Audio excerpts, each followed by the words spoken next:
నమస్కారం అండి. నేను మీ ఉచ్చిక రంజిత్ కుమార్ ద్వారా ఈరోజు మార్చ్ 16వ తారీఖు మన పొట్టి శ్రీరాములు గారి జయంతి అండి. పొట్టి శ్రీరాములు గారంటే తెలియనోళ్ళు ఎవరు ఉండరండి. ముఖ్యంగా మన ఆంధ్ర రాష్ట్రం కోసం ఆయన ఎంత ప్రాణత్యాగం చేశారంటే నిజంగా ఒక్కసారి నేను ఎన్ని వీడియోలు చెప్తున్నానో మనం వీడియో చూసి ఇన్స్పైర్ అయ్యి ఏదో రోమాలు మొక్కపూడ్చి ఆ వీడియో వదిలేయడం కాదండి. పొద్దున్నే ఒక వీడియో చూసేయండి.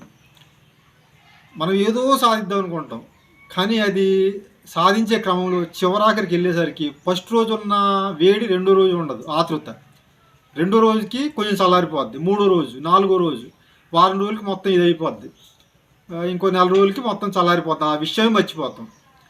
అలాంటిది మన పొట్టి శ్రీరాములు గారు. ఇంకోటండి, ఈ వీడియోలో నేను పొట్టి శ్రీరాములు గారు ఎక్కడ పుట్టారు, ఎలా పుట్టారు, వాళ్ళ తల్లిదండ్రులు ఎవరు, వాళ్ళ ఫ్రెండ్స్ ఎవరు అనేది నేను చెప్పనండి. ఎందుకంటే అది ప్రతి ఒక్కరికి గూగుల్లో కొడితే వచ్చేసేదండి. కానీ నేను సూటిగా చెప్తున్నాండి ఈ వీడియోలో. ప్రతి ఒక్కరు ఒక్కసారి ఆలోచించండి. పొట్టి శ్రీరాములు గారు మన ఆంధ్ర రాష్ట్రం గతంలో పూర్వం మద్రాసు రాష్ట్రంలో కలిసి ఉండేదండి, ఉమ్మడి రాష్ట్రం కింద. ఆ రాష్ట్రాన్ని మద్రాసు రాష్ట్రం నుంచి మన ఆంధ్రప్రదేశ్ని తెలుగు వారికి ఒక రాష్ట్రం ఉండాలని చెప్పి విడగొట్టడానికి ఆయన ఆమరణ దీక్ష చేసి చివరాఖరికి ప్రాణత్యాగం చేశారండి.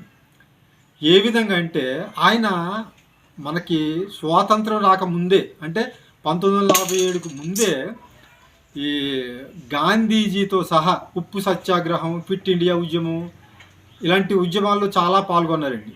మనకు స్వాతంత్రం వచ్చేసిన తర్వాత 47 తర్వాత కూడా 1952లో ఇంకోటి పొట్టి శ్రీరాములు గారి కన్నా ముందుగా ఈ సీతారాం గారు అని చెప్పి ఒకళ్ళు మన తెలుగు వారికి ఒక ప్రత్యేక రాష్ట్రం కావాలని చెప్పి ఆమరణ నిరాహార దీక్ష చేశారండి. ఆ దీక్షని అప్పుడు ముఖ్యమంత్రిగా ఉన్నప్పుడు మద్రాసు రాష్ట్రం ముఖ్యమంత్రిగా ఉన్న రాజాజీ గారు నిర్వీర్యం చేశారండి. దాన్ని మన పొట్టి శ్రీరాములు గారు జీర్ణించుకోలేక మన తెలుగు వారిని ఇలాగా మద్రాసులో అనగదొక్కేస్తున్నారని చెప్పి మనకు ఒక రాష్ట్రం కావాలని చెప్పి మన మద్రాసు వెళ్ళి ఎక్స్ప్రెస్లో మద్రాసు వెళ్ళి అక్కడ ఆమరణ నిరాహార దీక్ష కూర్చున్నారండి. అప్పుడు కూడా తెలుగువారు ఆరంభ సూర్యులు మాత్రమే అని చెప్పి ఒక నానుడి బయటికి తీసుకొచ్చి దాన్ని విఫలం చేయడానికి చాలా విఫలయత్నం చేశారండి.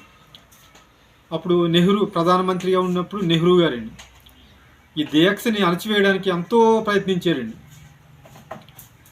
ఇక్కడ దురదృష్టం ఏంటంటే ఇంకో విచిత్రం, ఇంకోటి ఈ వీడియో ప్రతి ఒక్కళ్ళు ఒక్కసారి ఆలోచించండి. నేను 1కి 10 సార్లు ఆలోచించండి నేను ఎందుకు చెప్తున్నానంటే, పొట్టి శ్రీరాములు గారు నిరాహార దీక్ష కూర్చున్నప్పుడు లక్షల మంది మన మద్రాసులో ఉన్నారండి మన తెలుగువారు.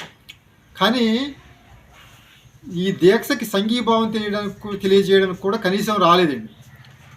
ఆయన నిజంగా చావు ఎంత భయంకరంగా ఉందంటే, ఆయన నిరాహారం అంటే ఆహారం తీసుకోకుండా చేయడం కదండి, 58 రోజులు చేశారు. ఆయన దీక్ష కూర్చున్న కొన్ని రోజులకి పేగులు పుండ్లైపోయి చెవులెంబల ముక్కెంబటే చివరాకడికి మలం కూడా జీర్ణక్రియ వ్యవస్థ తిరగబడి మలం కూడా నోటెంబడి బయటకు వచ్చేసి ఆకలి కేకలు, చావు, ఎంత నరకయాత్ర అనుభవించారో ఒకసారి ఆలోచించండి.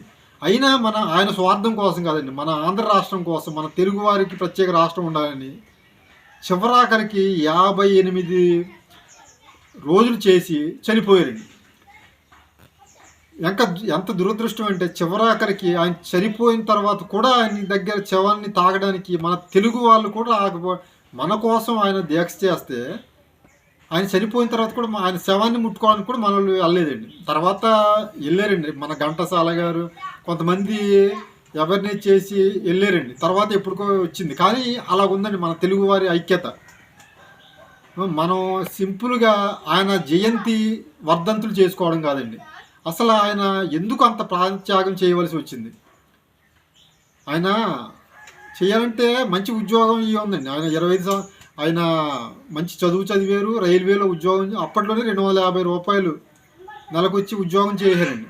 కానీ 25 సంవత్సరాల లోపే వాళ్ళ కుమారుడు భార్య చనిపోవడం, అలాగే మన తెలుగువారి కోసం ఆయన ఇచ్చేయడం, ఆయన ఎందుకు అలా చేశారో ఒకసారి ప్రతి ఒక్కరు ఆలోచించి కనీసం ఆయనకి జయంతి వర్ధంతులు వేడుకలు చేయడం కాదండి, ఒకసారి ఆలోచించండి. మనం ఎందుకు ఎందుకు ఇచ్చేస్తున్నాం? మనం ఎంతసేపు ఈ స్వార్థం, నిస్వార్థం, ఆశ, అడ్డదారులు ఇవే కొట్టుమాటి ఆడుతున్నాం తప్ప అసలు అటువంటి మహనీయుల ఆశయాలు మనం కనీసం ఆచరణలో పెడదాం. నెగిటివ్గా కమెంట్లు పెడతాం మళ్ళీ. నేను అనేది ఏంటంటే ప్రతి ఒక్కరు ఒక్కసారి ఆలోచించండి మనసు పెట్టి, అసలు ఎవరి కోసం ఇచ్చేసారు ఏంటి. ప్రతి ఒక్కరు మహనీయులు ఉందండి. గాంధీజీ గారి జీవిత చరిత్ర, అంబేద్కర్ గారి జీవిత చరిత్ర, అలాగే మహనీయులు చాలామంది ఉన్నారు, మన అబ్దుల్ కలాం గారు. కానీ అటువంటి వాళ్ళని ఎందుకు ఆదర్శంగా తీసుకోవట్లేదు? తీసుకొని ఇంకా ఆచరణలో పెడితే ఇంకా ఇంకా గాంధీజీ గారు ఇంకొక మాట అండి, ఒక మాట అనేవాళ్ళట మన పొట్టి శ్రీరాములు గారి గురించి. ఈయన పట్టుదల, కార్యదీక్షత చూసి, స్వచ్ఛత చూసి ఇటువంటి వాళ్ళు అంటే పొట్టి శ్రీరాములు గారి లాంటి వాళ్ళు ఒక 10 మంది ఉంటే మన భారతదేశంలో స్వాతంత్రం 1 సంవత్సరం లోపే వచ్చేదని చెప్పారంట. అంటే దాన్ని బట్టి మనం అర్థం చేసుకోవచ్చండి. అటువంటి వాళ్ళు, అటువంటి మహనీయుల ఆశయాలు మనం ఎందుకు ముందుకు తీసుకెళ్ళకపోతున్నాం? ఒక్కసారి ప్రతి ఒక్కరు ఆలోచించి మహనీయుల ఆశయాలను ఆచరణలో పెడతానని కోరుకుంటూ ఈ వీడియో చేస్తున్నాను. నమస్కారం.